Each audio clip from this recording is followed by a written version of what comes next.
ನಮಸ್ಕಾರ ಫ್ರೆಂಡ್ಸ್. ಇವಾಗ ಸಿಂಪಲಾಗಿ ಚಿತ್ರಾನ್ನ ಮಾಡೋದು ಹೇಗೆ ನೋಡೋಣ ಬನ್ನಿ. ತುಂಬ ಈಸಿಯಾಗಿ ಮಾಡ್ಕೊಬೋದು ಮನೆಯಲ್ಲಿ. ಬ್ಯಾಚುಲರ್ಸು ಮತ್ತು ಬ್ಯಾಚುಲರು ತಮ್ಮಂದಿರು ಅಕ್ಕ ತಂಗಿರು ಎಲ್ಲರೂ ಈಗ ಹೇಗೆ ಮಾಡೋದಂತ ನೋಡೋಣ ಬನ್ನಿ. ನೋಡಿ, ಹಸಿಮೆಣಸಿನ್ಕಾಯಿ, ಅರಿಶಿಣ, ಕೊತ್ತಂಬರಿ ಸೊಪ್ಪು, ಲೆಮನ್, ಈರುಳ್ಳಿ, ಕಡಲೆಬೇಳೆ, ಕರಿಬೇವು ಸೊಪ್ಪು, ಕಡಲೆಬೀಜ, ಚಿಕ್ಕ ಚಿಕ್ಕ ಕಟ್ ಮಾಡಿರೋ ಬೆಳ್ಳುಳ್ಳಿ ಎಲ್ಲ ರೆಡಿ ಮಾಡ್ಕೊಂಡಿದ್ದೀನಿ. ಈಗ ಒಗ್ಗರಣೆ ಹಾಕ್ಕೊಳ್ಳೋಣ ಬನ್ನಿ. ನೋಡಿ, ಎಣ್ಣೆ ಹಾಕ್ಕೊಂಡಿದ್ದೀನಿ. ಫಸ್ಟು ಮೊದಲು ಕಡಲೆಬೀಜ ಮತ್ತು ಕಡಲೆಬೇಳೆ ಎರಡನ್ನು ಫ್ರೈ ಮಾಡ್ಕೊಳ್ತೀನಿ.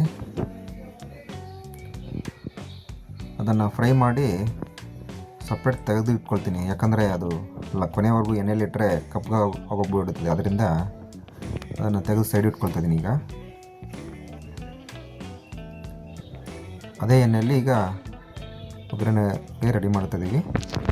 ಸಾಸಿವೆ ಮೊದಲು ಸಾಸಿವೆ ಹಾಕ್ಕೊಳ್ತಿದ್ದೀವಿ. ಮಾಮೂಲಿ ಒಗ್ಗರಣೆ ತಟ್ಟೆಯಲ್ಲಿ ಏನೇನು ಸ್ಪೈಸಸ್ ಎಲ್ಲ ಇಟ್ಟಿದ್ನೋ ಅದನ್ನೆಲ್ಲ ಈಗ ಫ್ರೈ ಮಾಡ್ಕೊಳ್ತೀವಿ ಎಣ್ಣೆಯಲ್ಲಿ.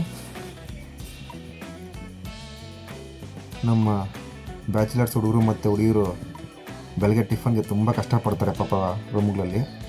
ನೋಡಿ, ತುಂಬ ಈಸಿಯಾಗಿ ಮಾಡ್ಕೊಬೋದು. ವೈಟ್ ರೈಸ್ ಮಾಡ್ಕೊಂಡ್ಮೇಲೆ ಈ ಥರ ಚಿತ್ರಾನ್ನ ಗೊಜ್ಜು ಮಾಡಿಕೊಂಡ್ರೆ ತುಂಬ ಈಸಿಯಾಗಿ ರೈಸ್ ರೆಡಿ ಆಗಿಬಿಡುತ್ತೆ. ನೆಮ್ಮದಿಯಾಗಿ ತಿನ್ಕೊಬೋದು ನೀವು.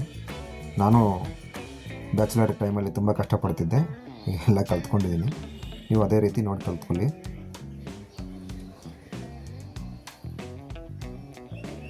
ಎಲ್ಲ ಫ್ರೈ ಆಗ್ತಿದೆ. ಈಗ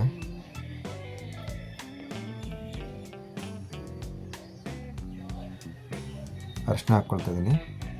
ಚಿತ್ರಾನ್ನಕ್ಕೆ ಅರಿಶಿನ ತುಂಬ ಇಂಪಾರ್ಟೆಂಟು. ಕಲರ್ ಅದೇ ಅಲ್ವಾ ಕೊಡೋದು, ಅದರಿಂದ ಮತ್ತು ಆರೋಗ್ಯಕ್ಕೂ ಒಳ್ಳೆಯದು. ರುಚಿಗೆ ಸರಿಯಾದಷ್ಟು ಉಪ್ಪು ಹಾಕ್ಕೊಳ್ತಾ ಇದ್ದೀವಿ. ಮತ್ತು ಫಸ್ಟು ಫ್ರೈ ಮಾಡಿಟ್ಕೊಂಡು ಕಡಲೆಬೀಜ ಮತ್ತು ಕಡಲೆಬೇಳೆ ಎರಡು ಸೇರಿಸ್ಕೊಂಡಿದ್ದೀವಿ. ಈಗ ಕ್ಲೀನಾಗಿ ಫ್ರೈ ಆಗಿದೆ. ಕೊನೆಯಲ್ಲಿ ಈಗ ನಿಂಬೆಹಣ್ಣು ಇಟ್ಕೊಳ್ತಾ ಇದ್ದೀವಿ. Lemon rice. ಈಗ ಮೊದಲೇ ಮಾಡಿದ ರೈಸನ್ನು ಆರಿಸಿಟ್ಕೊಂಡಿದ್ದೆ ಒಂದು ತಟ್ಟೆಯಲ್ಲಿ. ಆ ರೈಸನ್ನ ಮಿಕ್ಸ್ ಮಾಡ್ಕೊಳಕ್ಕೆ ಹಾಕ್ಕೊಳ್ತೀವಿ. ಹಾಕ್ಕೊಂಡು ಕೊತ್ತಂಬರಿ ಸೊಪ್ಪು ಹಾಕ್ಕೊಂಡು ಮಿಕ್ಸ್ ಮಾಡಿಕೊಂಡ್ರೆ ರೈಸ್ ರೆಡಿ, ಚಿತ್ರಾನ್ನ ರೆಡಿ.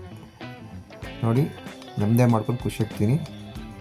ಚಾನಲ್ನ ಸಬ್ಸ್ಕ್ರೈಬ್ ಮಾಡಿಕೊಂಡು ಸಪೋರ್ಟ್ ಮಾಡಿ. Thank you. ಧನ್ಯವಾದಗಳು.